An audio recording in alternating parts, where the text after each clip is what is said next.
Flosstube friends, this is Kate from Kate's Crafting Corner. It is Wednesday, June 16th, and I am here with an update video. We're in a slightly different angle right now because my desk is a mess, and I'm using a ring light I got in a FabFitFun box. I'm not sure if the lighting's better, but I thought we'd try it. Oops. Okay, so I thought we would try it out, no harm, right? And then also, the first round of the group stages of the Euro 2020 has completed, so I thought that I would give you guys an update with everything regarding that. And at the end of the video, I will kind of do a recap of my thoughts of the matches so far. There's been some drama, there's been some heartbreak, and just various things. So I thought if you're interested, you can go ahead and watch that. I will leave timestamps, and the soccer recap will be all the way at the end. So if you have no interest, you could just click away, and no, I will not be insulted. But anyways, I thought that first I would start out with someone had a question about one of the things I have behind me. Usually I brought it down, and that I was asked if this was a cross stitch, and it is. I finished this back in 2010, and it says happiness is having sisters. It originally said friends, but I recharted this for sisters because I am the oldest of 4 girls, and I just always really viewed this pillow and the girls in it just reminded me so much of me and my sisters. This one, I'm the oldest, and this girl reminds me so much of me.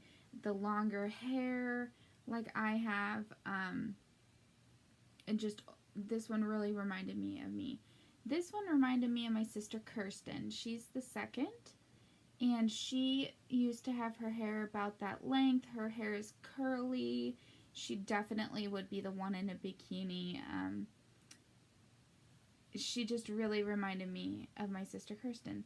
This one is for sure my sister Johanna. She would have a little wedgie. Don't tell her I said that. But she's got a more blonde colored hair. She would definitely be inappropriately touching your butt. And it just reminded me a lot of my sister Johanna. And then this one reminded me of my sister Alex, who is the youngest by far. She's, I believe, 13 years younger than me. Is 13 or 14. I'm pretty sure it's 13 though. She is definitely the baby, and if you look at these girls, this girl looks like she's much younger than the others. And so when I made this pillow, Alex would have been 9. So she's definitely grown up since then. She's gonna be 20 this year, but this is one of my all-time favorite cross stitches I've ever made, and it's because it reminds me of my sisters. My sisters and I are all spread out across the globe.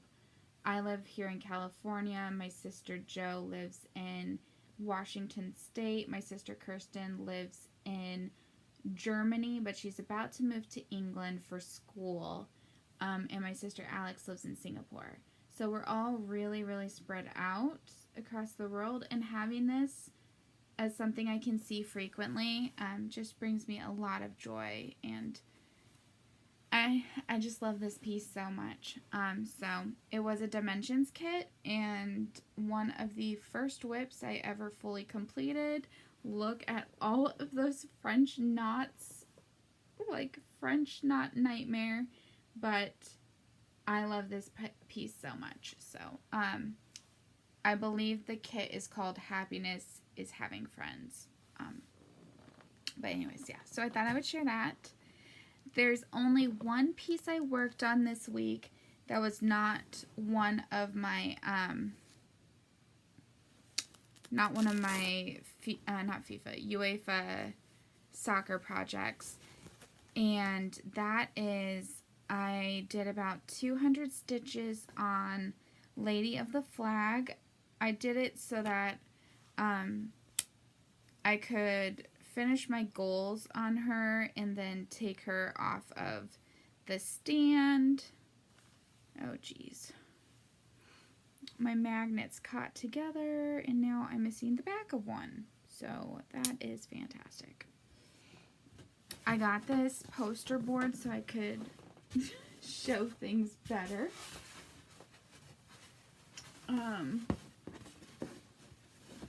But with this setup, it's a little close. But anyways, so here is how the flag is going, and I just love how the flag looks on this memorabilia.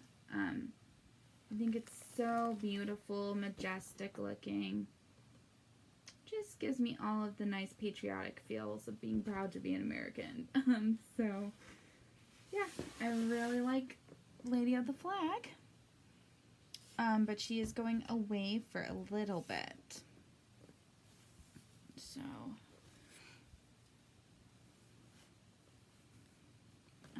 put her away now. And then I've only worked on the 2 projects that I had designated for my soccer watching.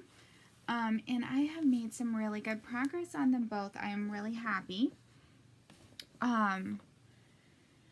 Excuse me, sorry.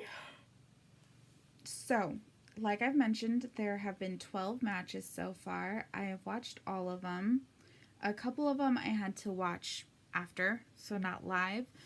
But each match plus commentary is about 2.5 hours, so I've had some decent amount of craft time.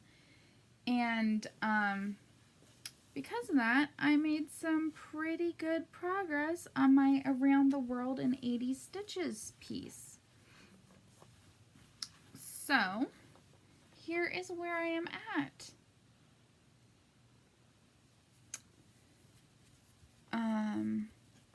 So basically most of what I have done is on this heart over here. So let me just bring that up close. So this was a completely new start. I do really like it on this fabric. So I did all of the border stitches, and then I think I still have, where is my paper? Here it is. So I can show you guys what specialty stitches are on here. So first we have the Berwick stitch, which is, this is actually a Berwick stitch. It's not back stitched. So that one was really interesting and fun to do and to learn. Then we have the Norwich stitch, and that is, sorry, I'm looking on my diagram. These orange ones in the middle. And that was so fun because it was just like crisscrossing each other. And I really enjoyed that.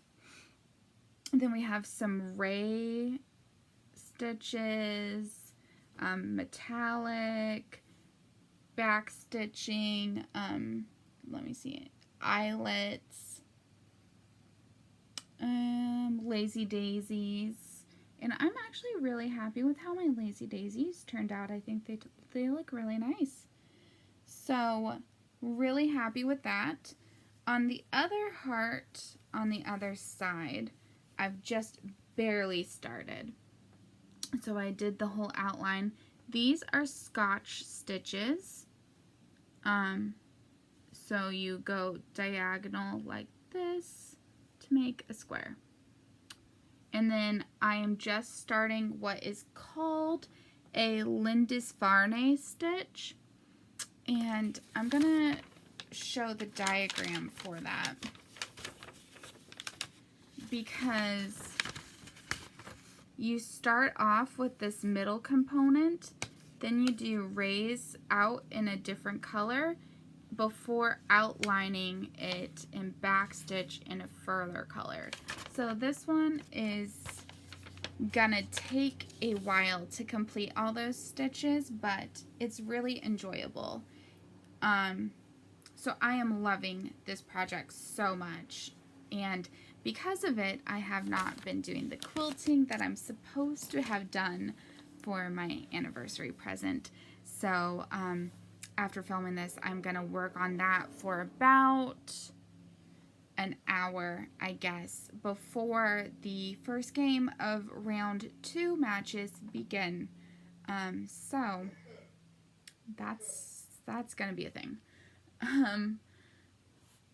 I've also been working on the socks for my nephew Hayden.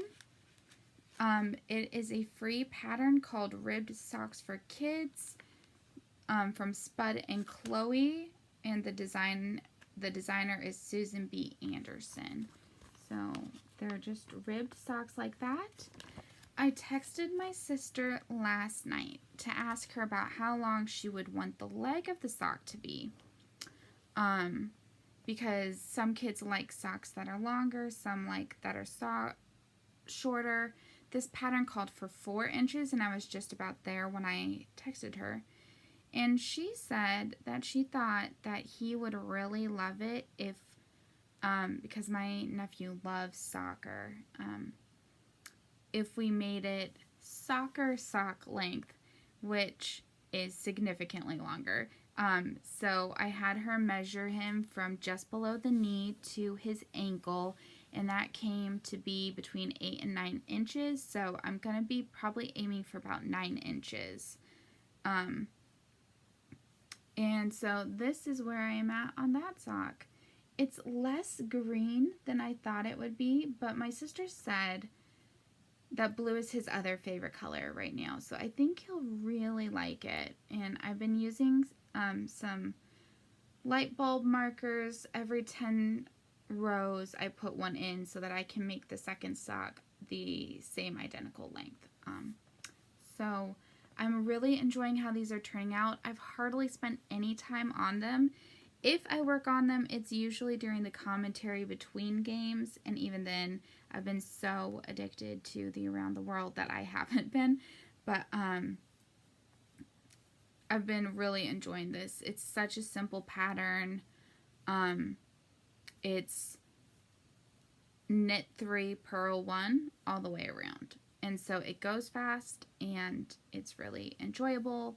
And so I've been enjoying doing this, and will continue to. However, I just got a message from my dad last night that he is coming to America, which was really unexpected, to be honest. Because when my mom came last year, they had a lot of trouble getting her back into Singapore, where they live. And then she had to quarantine in a hotel for 2 weeks after getting there. Like, my dad and sister couldn't even see her at all. Like, couldn't even see her through a distance. So I was really surprised when my dad said that he was coming to America, and like, he literally only gave 1 week notice. That he was coming. He told me he's gonna arrive in Fresno next Tuesday, which turns out to be the day before my anniversary. But anyways, he asked to be able to spend a week here on my birthday week, which is mid-July, so he's gonna be here for a little while. I don't know if he's got like church meetings at their church headquarters. He says he's going to do some house renovations on the property that my parents own in Fresno. And he's going to go visit my sister up in Washington State for a week. So it's unexpected, but definitely welcome. It's been a long time since I've had just some time with my dad. Like, I had some with my mom. And in the past, I've done a couple of road trips with my dad that have been really enjoyable and fun. We did one when I moved back to California from North Carolina about 10 years ago. And then we did another one summer for, I think it was like 3 or 4 days. And we drove from Portland, Oregon to Fresno, California. We stopped and saw some waterfalls. He took me to Powell's bookstore, which is the size of a city block and is so amazing. We went and saw Rose Garden. We binge watched the Born Identity series. It was just a lot of fun to have some time with my dad. So I'm really excited that he is going to be here, and hopefully we can do some fun things together, or maybe he can help me with some house renovation stuff. Put together some bookshelves or something, I don't know, but it'll be really good to see my dad and have some time with him. So I'm really looking forward to that. But because of that, I would, and this might not be doable, and I know that, but I'd like to attempt to get my mom, my dad, and my sister's socks done so he can take them back to Singapore and I don't have to mail them. So I might put my nephew's sock away for a little bit for the tournament and work on my mom's. I would really like to finish this first sock during this month so that I can count it for the class, for a class, for that Harry Potter Ravelry thing. I've mentioned that more on my knitting podcast, but anyways. So this is the sock I'm making for my mom. I really, really, really love it so much. Like, to the degree I want to steal it and keep it for myself, but I won't do that. But anyways, I have also done the heel flap and gusset, and I am now doing the decreases on the sock. So I'm really excited to get to work on this again. Excuse me, because I think it's really pretty. And yeah, so my sister Alex's socks are basically a vanilla sock. It's like a vanilla with a small twist on it, so that shouldn't take too long. And my dad's is completely vanilla, and it's 2 at a time. I don't want to work more on it until I can get him to put on the bit that I've done to make sure it's wide enough. My dad has really wide feet, and so I want to make sure it's big enough before I finish it. But so I'm really excited about that. I hope to be able to accomplish those. And then I didn't bring it down, but I do have a mill hill that I was making for my mom and my dad, and it is at the beading stage. So I'd also like to finish that so that my dad can take that home with him. So that's kind of where I'm at right now. So I might keep out this to do in between matches, but while watching TV with my husband in the evening, I'll be working on my mom's socks. So that is the main update for crafts. Sorry, excuse me. It is seriously like 4 a.m. So I noticed a small stain on my Germany jersey right here. So I have to try to wash that off and get it fixed before the next match, which I think is on Saturday. So we are now going to talk a bit about the tournament. And so if you have no interest at all, totally understandable. Feel free to switch away. But if you are interested, I'm going to do a kind of recap, my thoughts, and for anyone who doesn't follow, I'll talk about some of the incidences that have happened. I don't want to say drama because one of them is really sad, and so that one wasn't drama, so I don't want to say that. First, I will show you, I finished my spreads for the for this tournament. Well, just for the group stages. I haven't done them yet for the knockout rounds, but I went through, I made this, and after each game I can update this section because I put it in pencil. So after the first set of games, oh my gosh, my light just went out, which is kind of really annoying because I literally just put in the batteries. And so if the batteries don't last more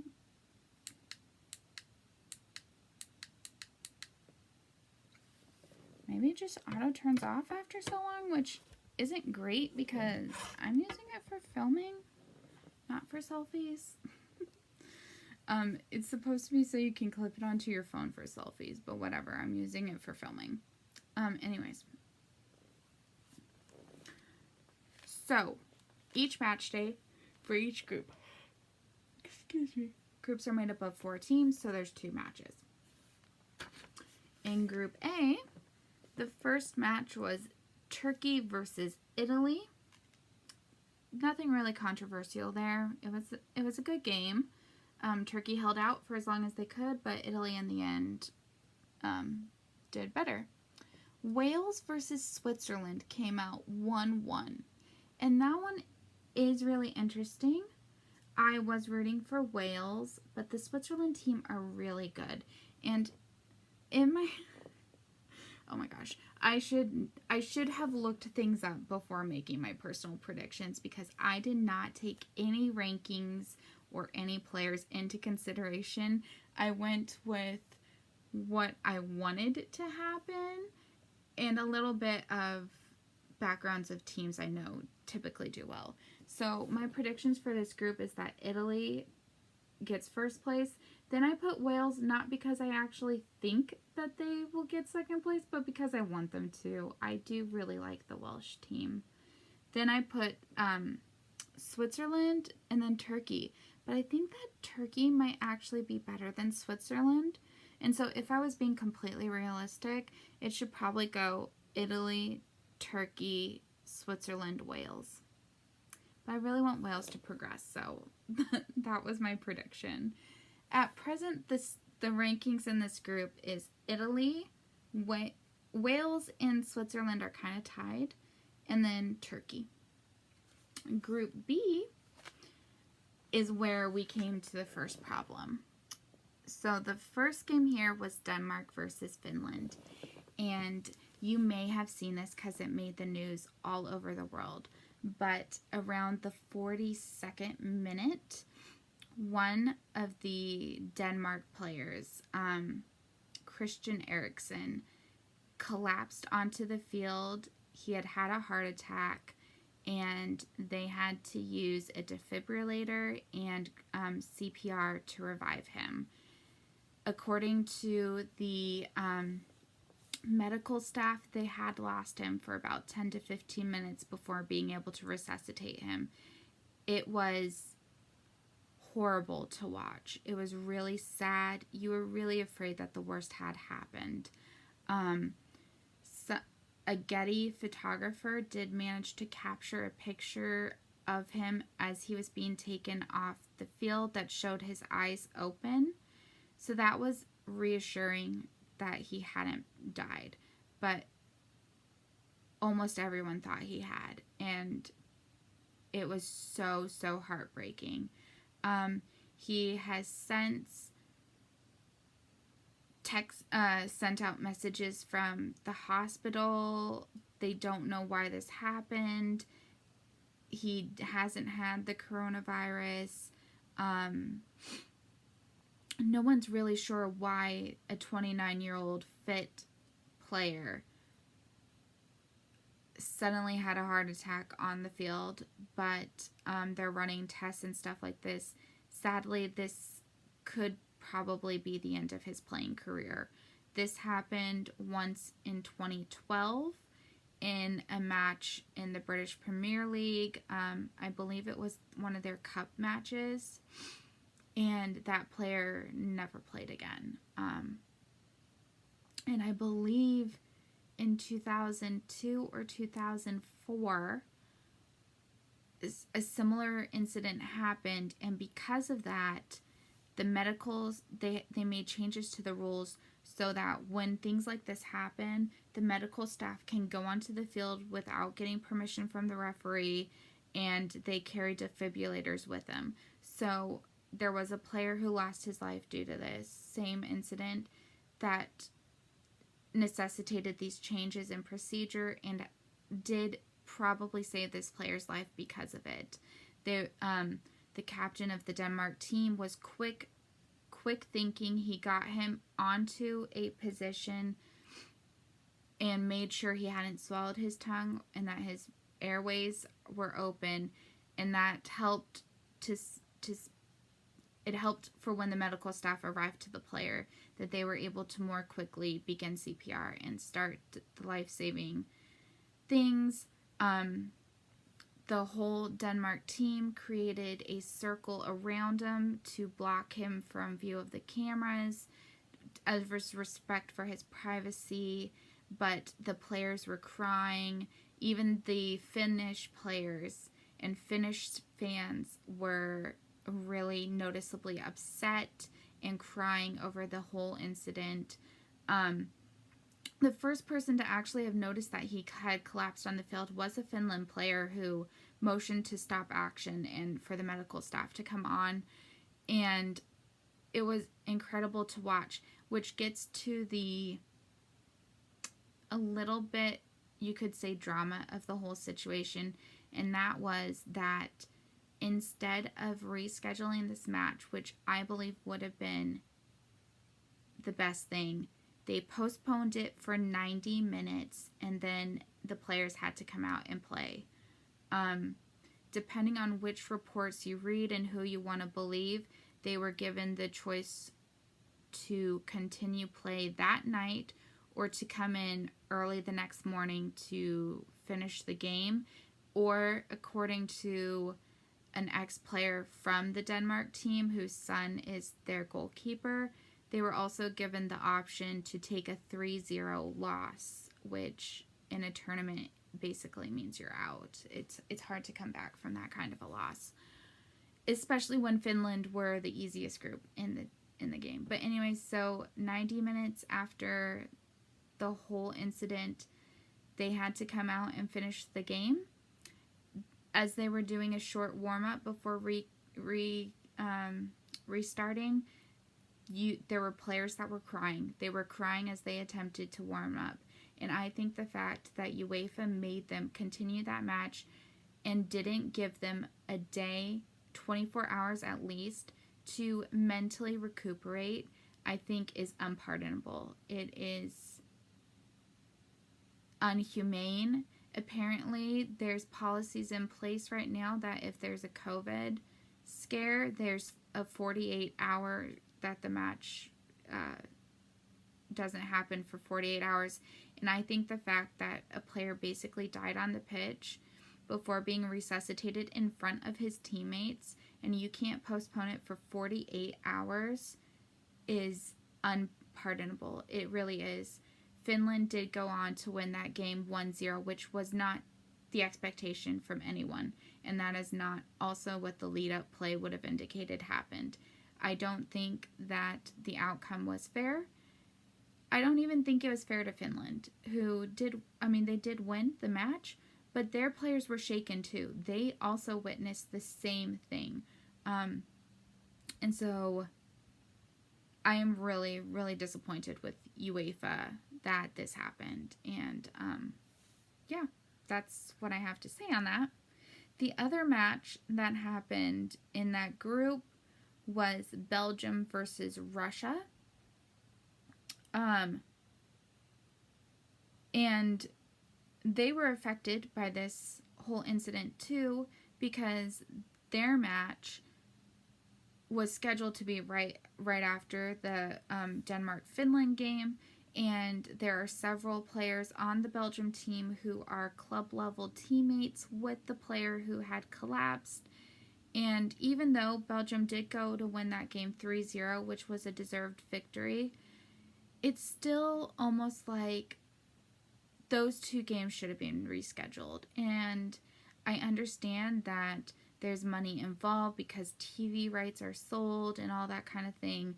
But at some point you have to be a human being and recognize the pain that people are going through and just put that aside for a little bit. It's not like UEFA are hurting for money. And so that's my opinion. And that's the Group B situation. So right now, the standings are Belgium are in first place, then Finland, then Denmark, and then Russia. So Denmark are not out of it. They do play, no, Denmark play tomorrow. Finland and Russia play today. But, so Denmark aren't out of it because 4 of the 6 third-place teams will progress. But they do have an uphill battle because the easiest team in the group to beat, they lost to because of this freak incident. Anyways, my predictions for the group before all of this was that Belgium would be first, then Denmark, then Russia, then Finland. So we'll see how this team group shakes up. I just feel so bad for them. Group C saw Austria versus North Macedonia and the Netherlands versus Ukraine. So in this match, Austria waited till pretty late into the game to score 2 more goals to win that. The interesting thing is North Macedonia is one of the newer countries of the world. They used to be just Macedonia, but now they're North Macedonia, and that apparently has historical political reasoning that I don't fully understand, but that's what the commentator mentioned during that match. Netherlands versus Ukraine, that one was really surprising. For one thing, if I'm recalling correctly, I think all 5 of those goals came at the second half of the game. And it was a case of Netherlands went up 2-0 and they took their foot off the gas. Ukraine came back with 2 goals, and then Netherlands scored 1 more in the last moment to secure the win. My predictions for that group were that the Netherlands would come out on top, then Austria, Ukraine, and North Macedonia. And that is basically where it's at right now. Austria are actually at the top of the group because their goal differential is better, then Netherlands, then Ukraine, and then North Macedonia. Interestingly enough as well, North Macedonia beat Germany. I think it was 2-1 in the last World Cup qualifiers that Germany played this spring in Germany, which is insane. So Germany is not doing super great, which breaks my heart, but it is what it is. Then we go on to Group D. Group D is England, Croatia, Scotland, and the Czech Republic. This game, or this group, is doing interesting, to be honest. I did not predict the order well at all. The first match, England versus Croatia, came out to a 1-0 for England, and I thought Croatia did really well. They just didn't have anyone to finish. They didn't have a really good striker, which makes it more difficult. England, I feel, barely eked out that 1-0, so they have a lot of room to improve. Scotland, I was rooting for Scotland versus the Czech Republic. And I felt really bad for that goalkeeper because he was doing pretty good. The goalkeeping in this tournament has been fantastic, in my opinion, so far for the most part. I mean, obviously not everyone's been so perfect, but it's been really, really good, actually. But the poor Scotland goalkeeper, he was almost halfway across the field when the Czech player received the ball and scored from 54 yards away, which is basically the halfway line. It was insane and is possibly the goal of the tournament. So you should look that up.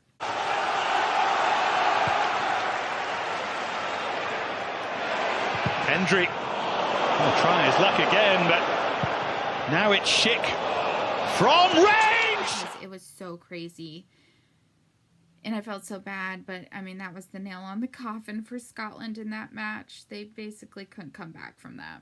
So my predictions for the standing, and these were hopeful predictions that are so not correct, is that England would be the top, then Scotland, sorry, let me show you, Croatia, and then the Czech Republic. It is, however, the Czech Republic up at top, then England, Croatia, and Scotland. So, we will see what happens there. Then we get to Group E, which is Spain, Sweden, Poland, and Slovakia. So, the Poland-Slovakia game had a 1-2 with Slovakia winning, which, yeah, was a little bit surprising for me. Poland have one of the very best strikers in the whole world at present. I mean, they're still like Cristiano Ronaldo. And so Robert Lewandowski has amazing statistics, especially this last season. Unfortunately, in the Poland team, he doesn't have the quality of players behind him to feed him the balls that he needs to score. So, Poland only scored once. Slovakia scored twice, and they won. Then we have Spain and Sweden. This is the group of S's. There are 3 countries that begin with S in this group, and it's kind of crazy in my opinion.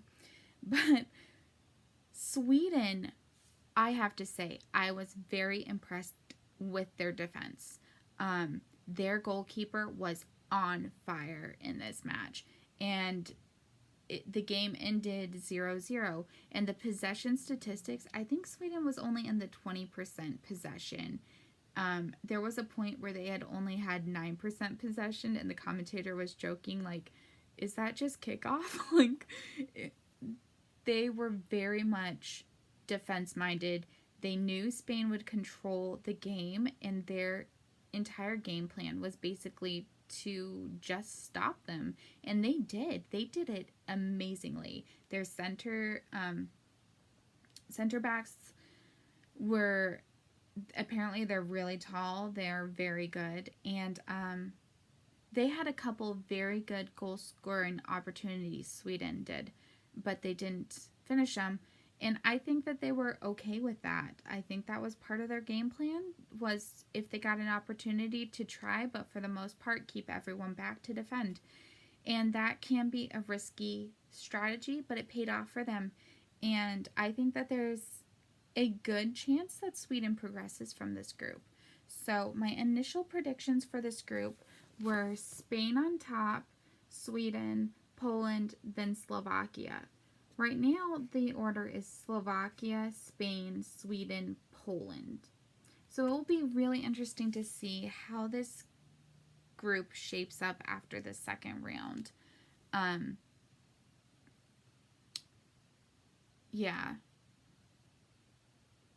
The final group is the group that played yesterday, and that is Hungary, Portugal, France, and Germany. This is referred to as the group of death.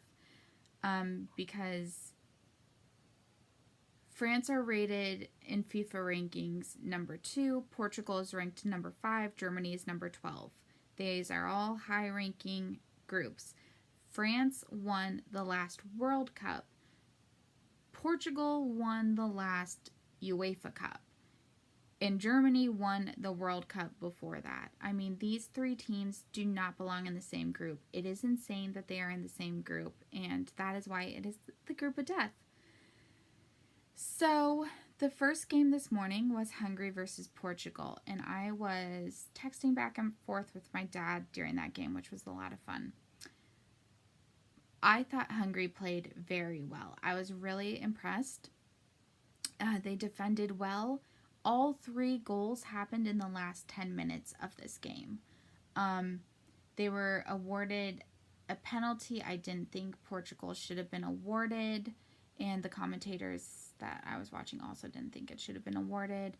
But once Hungary let in a goal, I needed them to let in more goals, just for the rankings of this group and to give Germany the best chance to go on to the knockout stages. So, as much as I don't think Hungary deserved the 0-3 scoreline, I needed them to have a scoreline like that. So I was impressed. I am nervous for us to go up against them. us being Germany, to go up against either Portugal or Hungary. We still have to face both. It's going to be nerve-wracking, but yeah. Then there was the match that France versus Germany, and geez Louise. Well, I will just tell you the scoreline, which was 1 for France and 0 for Germany. The 1 for France was an own goal from a German defender, which really, really sucks. And to be completely honest, and this is being completely honest because I am a Germany supporter, I thought going into the match, I thought the scoreline was going to be way worse for Germany than that. Like, the fact that it was 1-0 is actually a remarkable blessing, in my opinion. I was so scared it was going to be like a 3 or 4-0. I was really, really nervous going into this game. I video chatted with my sister Kirsten in Germany during the whole game, and that was really fun. We talked for like 5 hours, and it was really awesome to connect with her in that way. And she was saying how ever since the 2018 World Cup, where Germany went out in the knockout stages, they are so angry with their national team over there that basically they're just not even acknowledging them right now. Kirsten said she couldn't even see, the light went out again. She couldn't even see any indication at all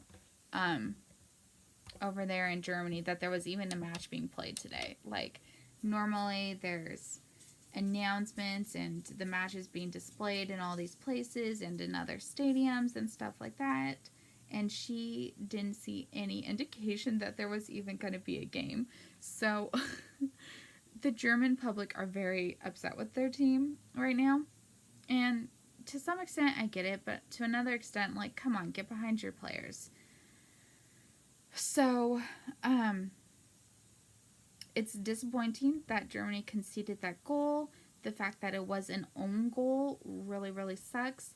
France had 2 goals that they scored that were called offsides.